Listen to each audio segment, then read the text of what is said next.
你真的要赶尽杀绝吗？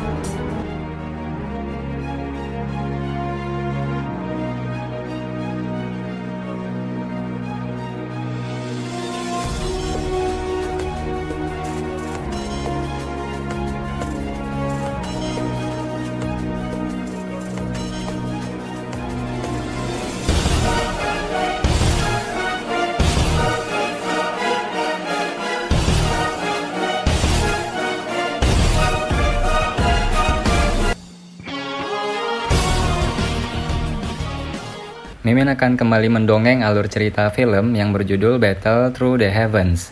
Dan mohon maaf apabila tidak sesuai dengan videonya ya, karena alur yang Mimin sampaikan ini belum dirilis filmnya.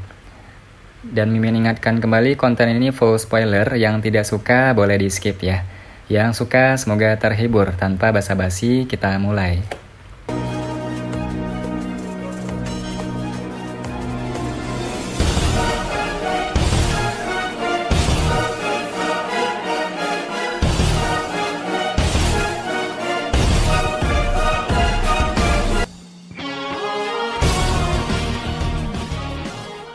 Xiao Yan, yang berada di lembah, tiba-tiba membuka matanya saat tubuh spiritualnya berubah menjadi ketiadaan.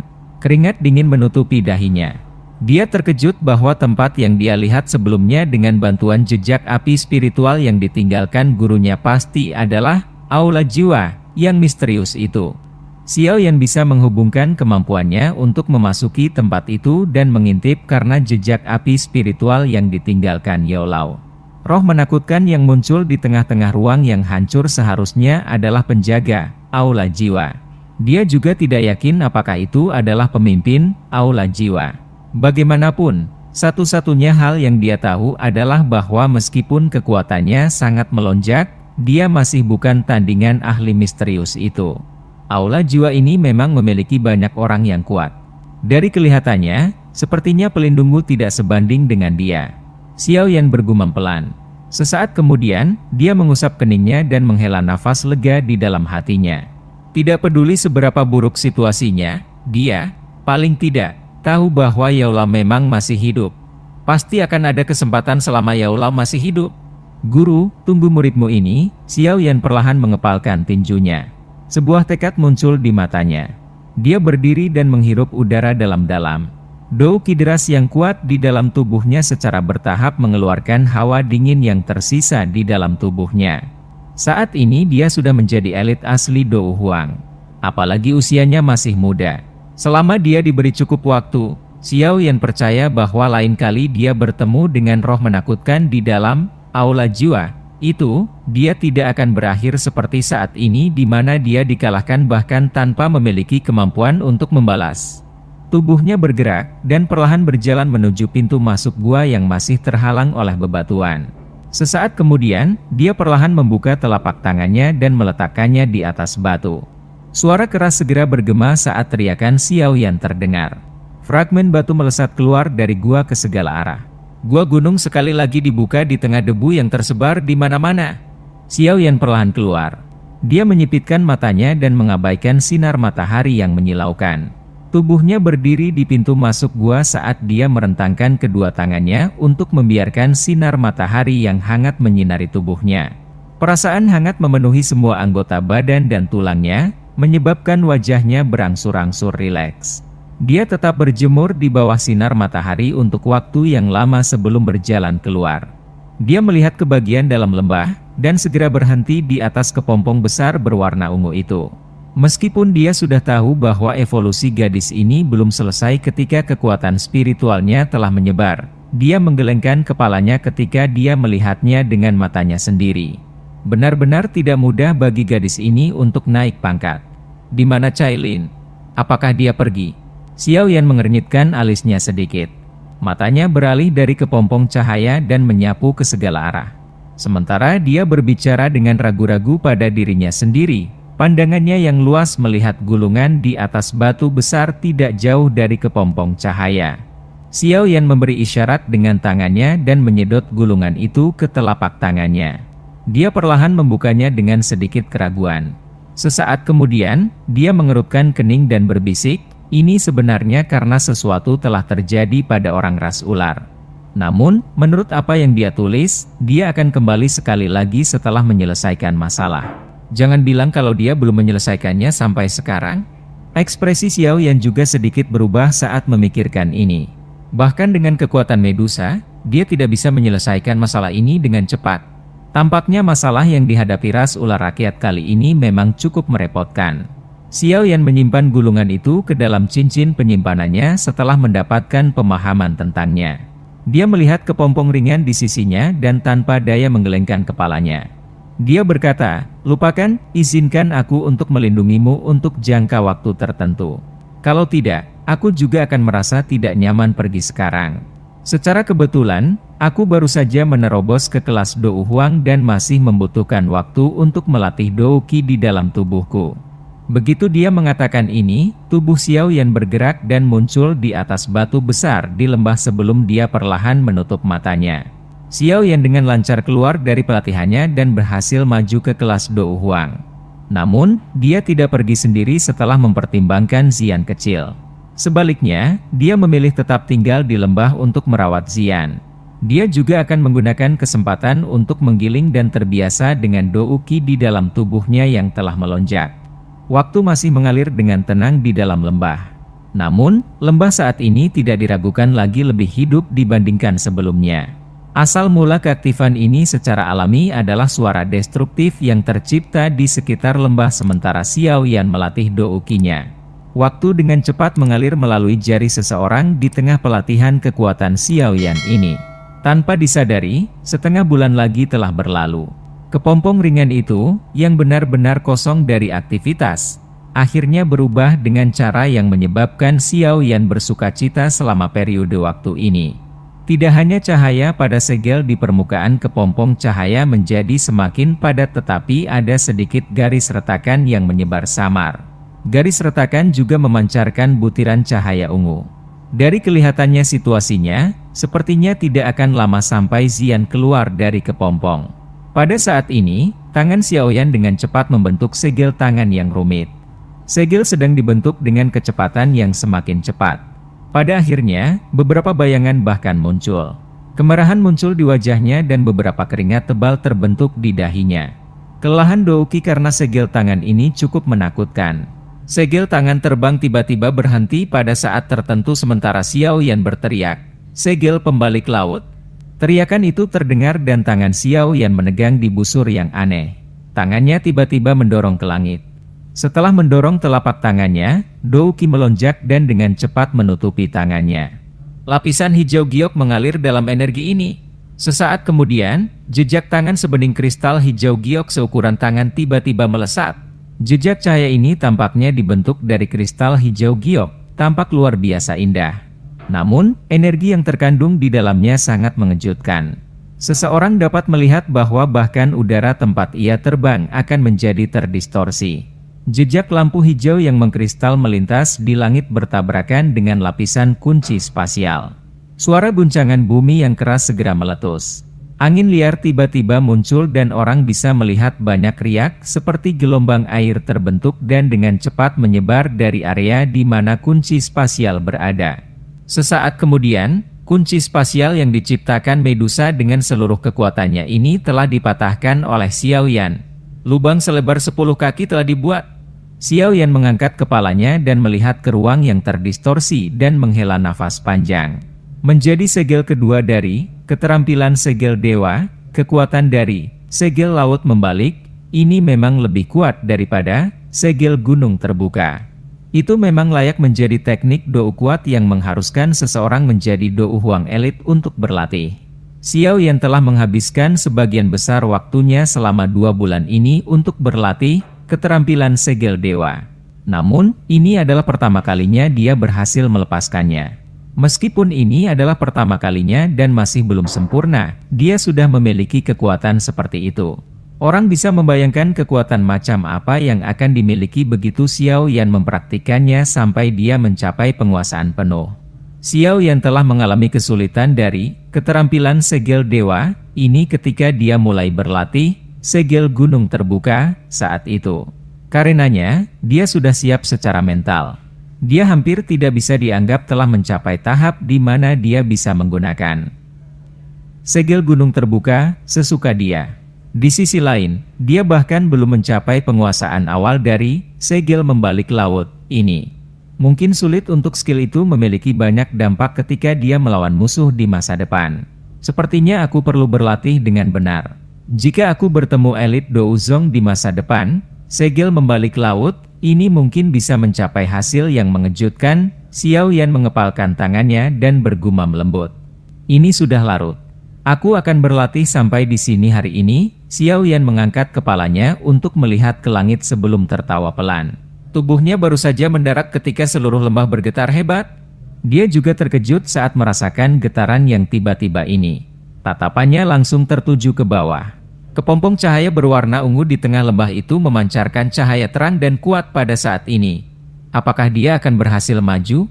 Adegan tiba-tiba yang muncul menyebabkan keterkejutan di mata Xiao Yan menjadi semakin padat. Akhirnya ada aktivitas dari gadis ini. Mengikuti cahaya yang lebih kuat dari kepompong cahaya, suara retakan kecil akhirnya muncul. Garis retakan kecil yang menutupi kepompong ringan itu segera pecah. Sinar ungu cerah yang tak terhitung jumlahnya memancar dari garis retakan dan melesat ke langit. Untungnya, masih ada kunci spasial untuk memblokirnya. Kalau tidak, aktivitas yang tidak biasa ini pasti akan menarik banyak perhatian. Semakin banyak garis retak muncul. Akhirnya, lapisan cangkang kokon besar itu tiba-tiba terlepas. Setelah potongan pertama terlepas, reaksi berantai tampaknya telah terjadi pada kepompong ringan ini.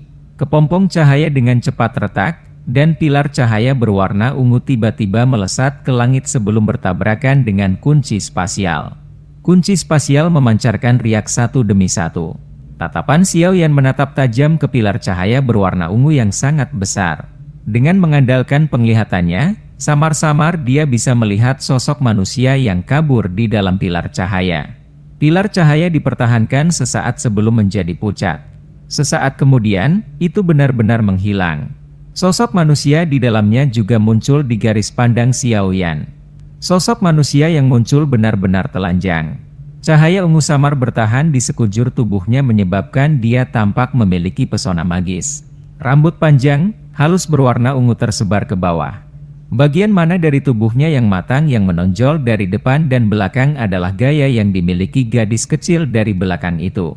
Melihat penampilannya yang agak dewasa, namun imut, ini mengejutkan Xian kecil yang telah tumbuh besar. Ini Xian. Xiao yang tercengang saat melihat gadis yang sosoknya sudah dewasa ini. Itu benar-benar kacau. Sulit membayangkan gadis kecil itu akan berkembang dengan baik dan menjadi sangat menarik. Xian, yang berada di pilar cahaya, meregangkan pinggangnya yang malas saat ini.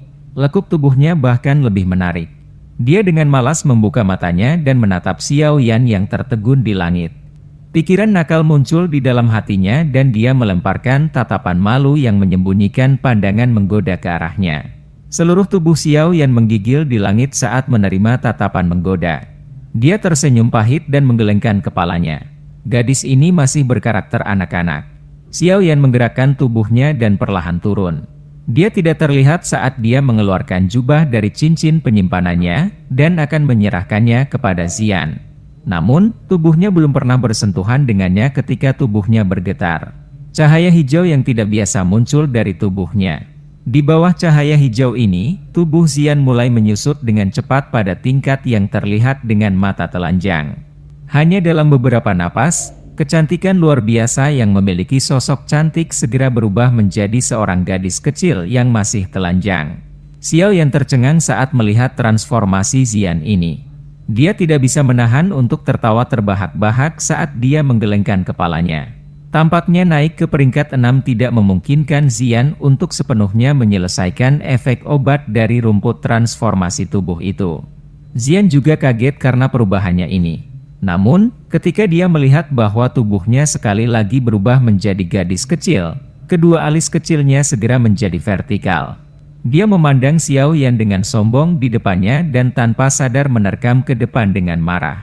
Kedua tangannya berulang kali mencakar wajah Xiao Yan secara acak. Tangan Xiao Yan memeluk Xian yang telah menerkam ke depan.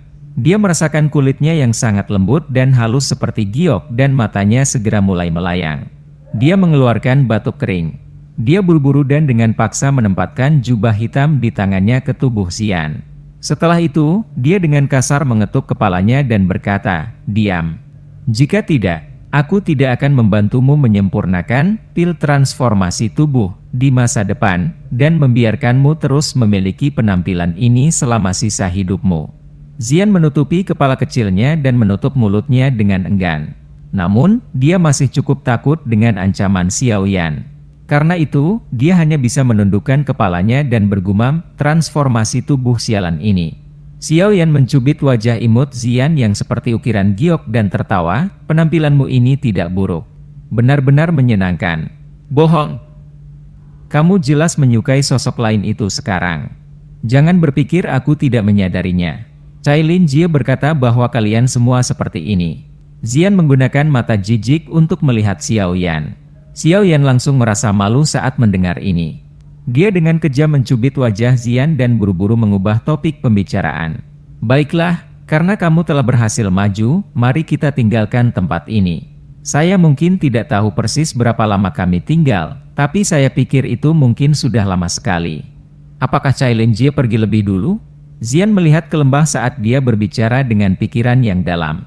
Dia samar-samar bisa merasakan aktivitas di lembah saat dia berubah menjadi kepompong. Dia samar-samar merasakan saat Medusa pergi saat itu. Ya, sesuatu terjadi pada suku ular orang dan dia harus kembali untuk menyelesaikannya. Kita juga bisa melakukan perjalanan ke sana untuk membantunya. Xiaoyan mengangguk. Dia menempatkan Xian ke bawah dan tersenyum saat dia menjawab. Untuk waktu yang lama, Medusa telah banyak membantunya. Selain itu, meskipun dia dipaksa untuk melakukan hal itu saat itu, bagaimanapun, perasaannya terhadap Medusa juga cukup rumit. Xian tentu saja tidak keberatan dengan ini. Hubungannya dengan Cailin cukup baik. Wajar jika dia pergi dan membantunya. Xiaoyan bergerak saat melihat Xian mengangguk dan muncul di udara. Dia mengangkat kepalanya dan melihat ruang yang agak terdistorsi tidak jauh. Xian juga mengikuti di belakangnya. Dia melihat ke atasnya dan berkata dengan sikap terkejut, "Ini adalah segel spasial, kan? Hanya seorang elit Douzong yang bisa menggunakannya. Aku pikir ini ditinggalkan oleh Cailin Jie, kan? Ya, dia harus segera pergi dan takut orang lain akan mengganggu kemajuan kita. Karena itu, dia menempatkan kunci spasial ini di atas lembah ini." Xiaoyan melihat ke arah ruang yang terdistorsi dan berbicara tanpa menoleh, "Minggir. Aku akan menghancurkannya." Dou Qi dalam tubuh Xiaoyan melonjak liar begitu dia mengatakan ini. Kunci spasial yang diciptakan dari semua kekuatan Medusa ini sangat kuat. Jika dia tidak maju ke kelas Dou Huang, kemungkinan dia berhasil memecahkannya sangat rendah. Yang kau tahu hanyalah bagaimana menggunakan kekerasan. Xian di sampingnya mengerutkan bibirnya saat melihat ini. Tubuhnya segera mulai bangkit perlahan dan cahaya ungu merembes keluar dari tubuhnya tepat ketika dia akan melakukan kontak dengan ruang yang terdistorsi. Setelah itu, tubuhnya menjadi seperti ikan saat dia menembus ruang yang terdistorsi dan menghilang. Wajah Xiaoyan benar-benar tercengang saat dia melihat Xian melakukan ini. Sesaat kemudian, dia tertawa getir dan menggelengkan kepalanya. Dia lupa bahwa Xian tampaknya memiliki kekebalan terhadap jenis kunci ini. Saat itu, berbagai pesona yang ditempatkan di gudang obat tidak memiliki efek sedikit pun untuk memblokirnya. Meskipun demikian, Xiaoyan masih agak terkejut bahwa dia bisa dengan mudah melewati ruang yang terdistorsi ini. Tubuh Xian sekali lagi menyatu dan keluar dari ruang terdistorsi sementara Xiaoyan terkejut. Dia mengulurkan tangan kecil seputih salju ke arah Xiaoyan dan dengan sombong tertawa, "Ikuti aku akan membawamu keluar." Xiaoyan juga tersenyum saat melihat ini tapi dia tidak menolak tawarannya.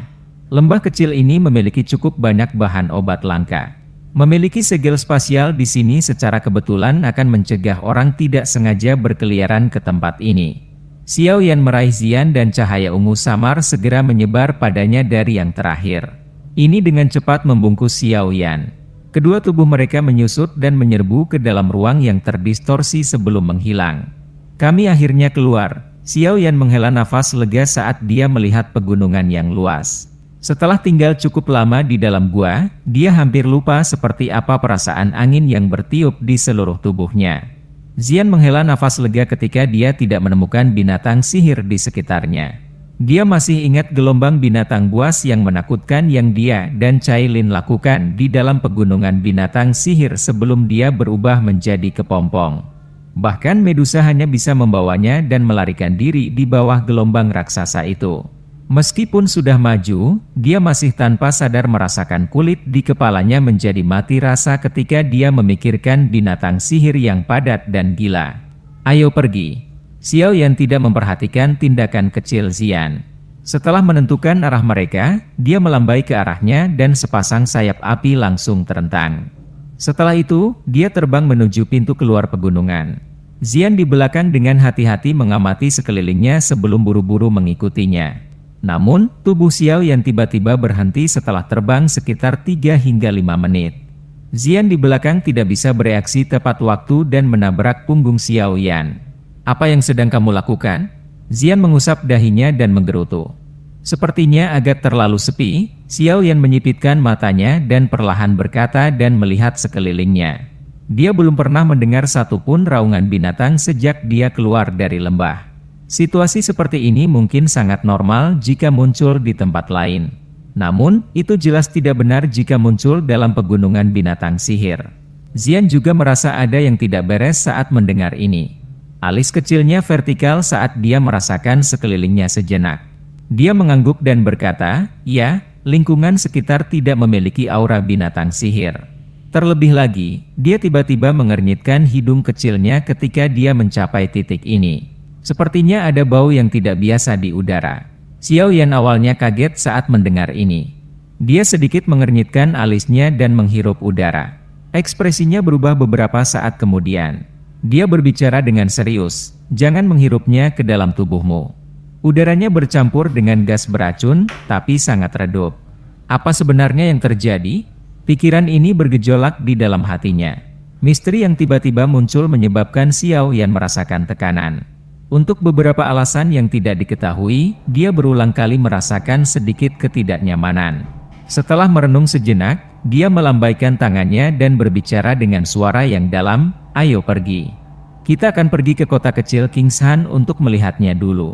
Dalam situasi ini, sepertinya dia harus mencari tempat di mana ada orang untuk mendapatkan suatu informasi. Apakah gas beracun ini dikeluarkan oleh orang itu? Xian mengangguk sedikit sebelum tiba-tiba bertanya. Orang yang dia sebutkan adalah dokter peri kecil yang mereka temui secara kebetulan di lembah saat itu. Seharusnya tidak demikian. Gas beracun ini tidak dianggap kuat dan perbedaannya jika dibandingkan dengannya adalah seperti antara langit dan bumi. Namun, mengapa begitu banyak yang menyebar? Xiaoyan menggelengkan kepalanya. Dia jelas memahami keterampilan racun dokter peri kecil saat ini. Jika dia melepaskannya, kemungkinan tidak akan ada satu orang pun yang masih hidup dalam jarak 500 km. Tapi apa yang sebenarnya terjadi? Xiaoyan bergumam pada dirinya sendiri di dalam hatinya saat dia mengerutkan kening. Sayap api di punggungnya mengepak dan tubuhnya melesat ke arah tempat kota kecil Kingshan berada.